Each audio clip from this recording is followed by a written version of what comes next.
everyone, welcome back to my channel, or welcome if you're new here. My name is Hiba, and here on my channel I discuss recent missing person cases.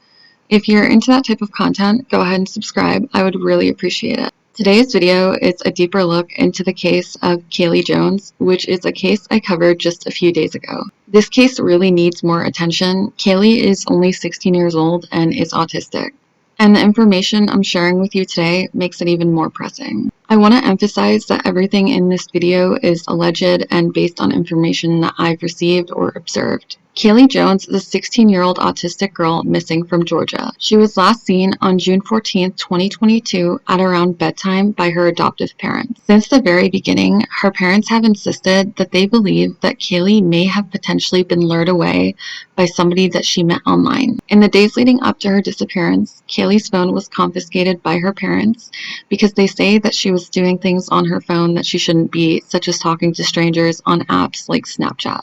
In an interview with her parents, Brenda and Daniel Jones, they revealed that Kaylee had run away back in February when her phone was taken away. She was brought home by law enforcement just 4 hours later after being picked up by a stranger who called for help. Like I said, if you want more details, including more about her adoption, I recommend you watch the first video I did about this case. The primary reason I'm making this video is to provide some information I received about the first time that Kaylee ran away. But before I tell you that information, I just want to share some of the observations I made when watching the interview with the parents and Sleuth Mom on YouTube. The full interview is on her channel and will be linked down below. She does great work, so shout out to her. I didn't mention it in my first video because I want to remain as respectful as possible. However, something about the parents' behavior and statements immediately threw me off. A few minutes into their interview, I immediately grabbed my notebook and started jotting things down. The first thing I want to highlight is that the dad stated that they don't know if they would do it all again had they had the chance regarding the adoption. Even if they truly feel this way, I don't know why they would be so open and public about it when their daughter is missing. I understand maybe being frustrated or even annoyed, but again, your daughter is missing, and I don't know if it's necessarily the time to say that you wouldn't adopt her again given the chance. God brought this little girl to my life, and very happy that she did. I mean, I can't honestly say we go back and do it again, knowing what we know now, but just the heart of it is, because there's a lot of days when we wonder if we did the right thing, and because it's killing us and it stressed the whole entire family out. But I understand and hope that this was intended as a joke, but it just comes off as a little tone deaf considering that, Kaylee's missing. The second thing I noticed is that they basically want to diagnose her with bipolar disorder based on Brenda, the mother's research. They say that she has all the signs and symptoms. But Kaylee has doctors and therapists. She's diagnosed with autism and I believe ADHD. She's on medication. It's odd to me that they would have to make this diagnosis themselves, but her doctors would feel comfortable making the other diagnoses. Besides the autism, she is bipolar. They haven't diagnosed it, but they don't want to at her age, this and that. But it's genetic / hereditary. It's very certain from research and stuff that Brenda has done, my wife, and there's just too many signs to not. So, and anyway. If she has bipolar, they wouldn't need to diagnose her themselves, in my opinion. The third oddity is their overall lack of concern. We hear it time and time again that everyone reacts differently, and I get that.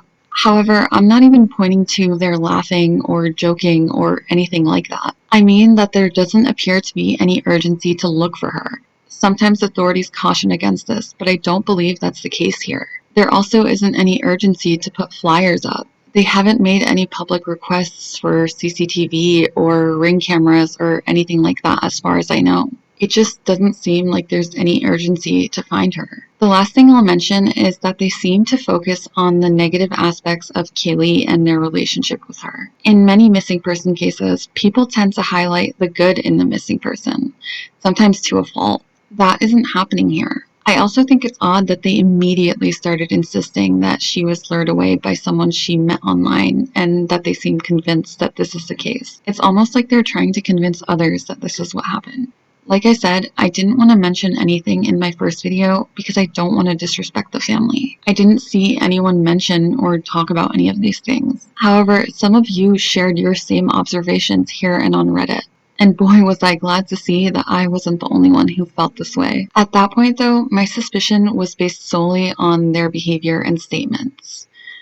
But then I received some information that honestly gave me the chills. If you recall, Kaylee's parents claimed that she ran away in February because they took her phone away. Someone reached out to me who Kaylee had confided in during that time. Kaylee told that person that she actually ran away because her mother dragged her across the kitchen floor by her hair, not because her phone was taken away. You guys, when I tell you, I have no words. My eyes are watering up again just telling you guys this. She also told this person that her brother had been able to get away, but she hadn't. If you recall, Kaylee and her brother were both adopted by Brenda and Daniel. However, for some reason, her brother now lives with his birth mom. Again, you guys, I have no words. I'm not sure if Kaylee told law enforcement this when they eventually came to speak to her, or if they just didn't believe her or what. If I recall correctly, the officer who returned her said that they'd seen this before when a child runs away because their phone is taken away.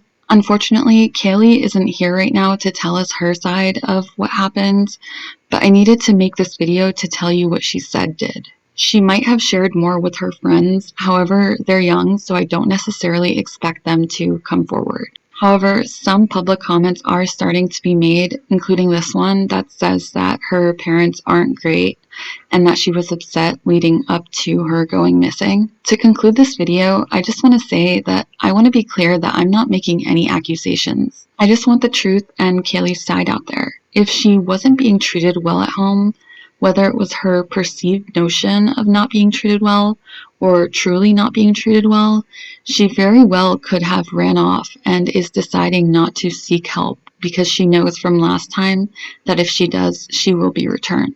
So just as I was about to upload this video, I found some more information from Kaylee's biological mother. Her name is Michelle.